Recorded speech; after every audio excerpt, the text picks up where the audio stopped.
নাস্তাটি বানানোর জন্য এখানে আমি 2টা আলু আর একটা গাজর নিয়েছি। আপনারা যেই পরিমাণ বানাবেন সেই পরিমাণ এখানে আলু আর গাজর নিয়ে নেবেন। তা প্রথমে আমি ছিলে নিচ্ছি, তারপরে ধুয়ে গ্রেটার দিয়ে গ্রেট করে নিব।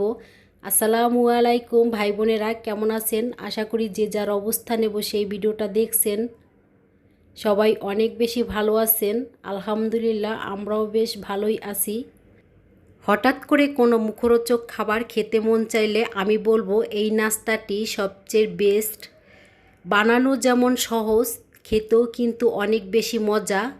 এই নাস্তাটি তৈরি করতে গেলে পরিমাণে একটু বেশিই বানাবেন, নইলে দেখা যাবে আপনার ভাগেরটাই থাকবে না, যেটা আমার সাথে হয়েছে। দেখতেই পাচ্ছেন ভাই বোনেরা, আলু আর গাজর তো গ্রেটার দিয়ে গ্রেট করে নিয়েছি। আলু আমি কিন্তু আর ধোবো না, এভাবেই নাস্তাটা বানিয়ে নিব। তো এখানে আলু আর গাজর দিয়ে দিলাম, দিয়ে দিব 1 কাপ পরিমাণ সুজি আর হাফ কাপ দিয়ে দিব বেসন। আর এখানে আমি টোটাল 4 কাপ পরিমাণ পানি দিব।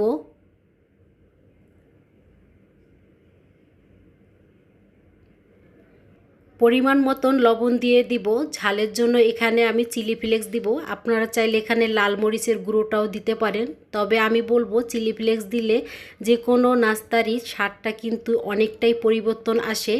আর এখানে আমি ধইনা জিরার গুঁড়ো দিয়েছি 4 চামচের 1 চামচ। এখন আমি সব উপকরণগুলো ভালো করে মিশিয়ে নিব আর প্রায় 10 মিনিটের মতন রেস্টে রেখে দিব। 10 মিনিট পরে ফিরে আসলাম। ফ্রাই প্যানে আমি 1 টেবিল চামচ পরিমাণ সাদা তেল দিয়েছি। 4 চামচের 1 চামচ পরিমাণ এখানে গোটা জিরা দিয়েছি। আর দিয়ে দিব এখানে আদা রসুন কুচি। তো এখানে আমি পরিমাণে একটু বেশি করে দিয়েছি। আর এভাবে আদা রসুন কুচিটা দিলে দেখা যায় এই নাস্তাটা খেতে কিন্তু অনেক বেশি মজা হবে।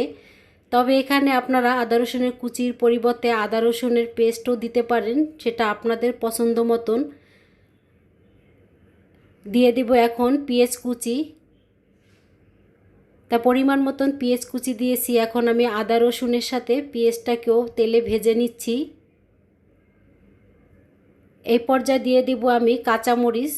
তবে এই নাস্তাতে ঝালটা যে যেরকম খাবেন সেইভাবে দিয়ে নেবেন। তবে আমি বলবো যারা মুখরোচক খাবারটা বেশি পছন্দ করেন তারা কিন্তু একটু ঝালের পরিমাণটাও খেতে ভালোবাসেন। আদা রসুন পেঁয়াজ হালকা বাদামি করে ভেজে নিয়েছি। এখন আমি রেস্টে রাখা সুজি আর আলু দিয়ে যে পেস্ট বানিয়ে রেখে দিয়েছিলাম সেটা দিয়ে দিলাম। এই পর্যায়ে চুলার আঁচটা আমি মিডিয়াম আঁচেই রেখে দিয়েছি। যে সকল ভাই বোনেরা ধৈর্য সহকারে ভিডিওটা দেখছেন, ভাই বোনেরা রেসিপিটি যদি ভালো লাগে একটা লাইক দিয়ে দিবেন। আর এভাবে নিত্য নতুন রেসিপি দেখার জন্য চ্যানেলটি সাবস্ক্রাইব করে চ্যানেলের পাশেই থেকে যেতে পারেন। তাই দেখতেই পাচ্ছেন ভাই বোনেরা, ডোটা কিন্তু আগের থেকে অনেকটাই শক্ত হয়ে আসছে। এই পর্যায়ে আমি দিয়ে দিব ম্যাগি মশলা। আর এই ম্যাগি মশলাটা দেওয়ার ফলে কিন্তু এই নাস্তার টেস্টটা আরও বেশি বেড়ে যাবে। তা আপনাদের হাতের কাছে যদি ম্যাগি মশলা না থাকে সেক্ষেত্রে এখানে হাফ চামচ গরম মশলার গুঁড়ো দিয়ে দিতে পারেন। আর এখানে আমি সামান্য পরিমাণ ধইনা পাতা দিয়েছি। এতে করে কিন্তু এই নাস্তার টেস্টটা আরও বেশি বেড়ে যাবে। তা এভাবে আমি অনবরত নেড়ে চেড়ে ডোটাকে বানিয়ে নিচ্ছি। দেখতেই পাচ্ছেন ভাই বোনেরা, এটা কিন্তু নরম করে বানালে হবে না, সেক্ষেত্রে কিন্তু ভাজার সময় খুলে আসতে পারে। যেহেতু এখানে পরিমাণে সুজিটাই বেশি, সেক্ষেত্রে কিন্তু তেলে ভাজতে গেলে খুলে আসবে। সেজন্য একটু শক্ত করেই এই ডোটাকে রান্না করে নিতে হবে। রুটি বানানোর ফিরাতে আমি এখানে সামান্য পরিমাণ সাদা তেল দিয়েছি। এতে করে এই নাস্তার শেপ দেওয়ার পরে খুব সুন্দর করে উঠানো যাবে। তা এখানে আমি কিন্তু মোটা করে এই নাস্তাটা তৈরি করছি। এখন আমি এই ছুরি দিয়ে কেটে নিচ্ছি।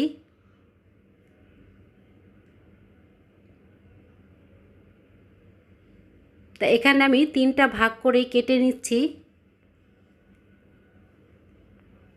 আর এই নাস্তাটা একটু আমি বড় করেই বানাবো। তা আপনারা আপনাদের পছন্দ মতন করেই এই নাস্তাটা বানাতে পারেন। ফিরার থেকে সব নাস্তাগুলো আমি উঠায় নিয়েছি। আর এখানে যেহেতু তেল দিয়েছিলাম সেক্ষেত্রে কিন্তু উঠাতে আমার সেরকম আর ঝামেলা হয় নাই। তাই দেখতেই পাচ্ছেন ভাই বোনেরা, সব নাস্তাগুলো এখানে কিন্তু আমি রেডি করে নিয়েছি। এখন আমি এই নাস্তাগুলো আরও বেশি মুখরোচক করার জন্য আমি ফ্রাই প্যানে সাদা তেল দিয়েছি। আর তেলটা কিন্তু এখন একদম হাই হিটে, কারণ তেলের গরমের পরিমাণটা একটু এখানে বেশি রাখতে হবে। তেলটা যদি গরম হালকা হয় সেক্ষেত্রে দেখা যায় এই নাস্তাগুলো ভাজার সময় সাইড থেকে খুলে আসতে পারে, সেজন্য বলছি। আর দেখতেই পাচ্ছেন ভাই বোনেরা, নাস্তাগুলো কিন্তু এক সাইড ভাজা হয়ে গেছে, অপর সাইড ভেজে নিচ্ছি আর খুব সুন্দর একটা কালার এসেছে। তা এভাবে উল্টায়া পাল্টায়া আমি নাস্তাগুলোকে ভেজে নিচ্ছি। ভাই বোনদের কাছে আজকের এই মুখরোচক নাস্তার রেসিপিটি কেমন লেগেছে? যদি ভালো লেগে থাকে, যে সকল ভাই বোনেরা এখন পর্যন্ত একটা লাইক দেন নাই কিন্তু ফুল ভিডিওটি দেখছেন, প্লিজ ভাই বোনেরা একটা লাইক দিয়ে দিবেন। আর এভাবে নিত্য নতুন রেসিপি দেখার জন্য চ্যানেলটি সাবস্ক্রাইব করে চ্যানেলের পাশে থেকে যেতে পারেন। আজকের মতন এই পর্যন্ত, আবার দেখা হবে নতুন একটা রেসিপিতে। সে পর্যন্ত আল্লাহ হাফেজ, আসসালামু আলাইকুম। সবাই ভালো থাকবেন, সবাই সবার জন্য দোয়া করবেন, কেমন? আবার দেখা হবে নতুন একটা রেসিপিতে, সেই অপেক্ষায় থাকবেন।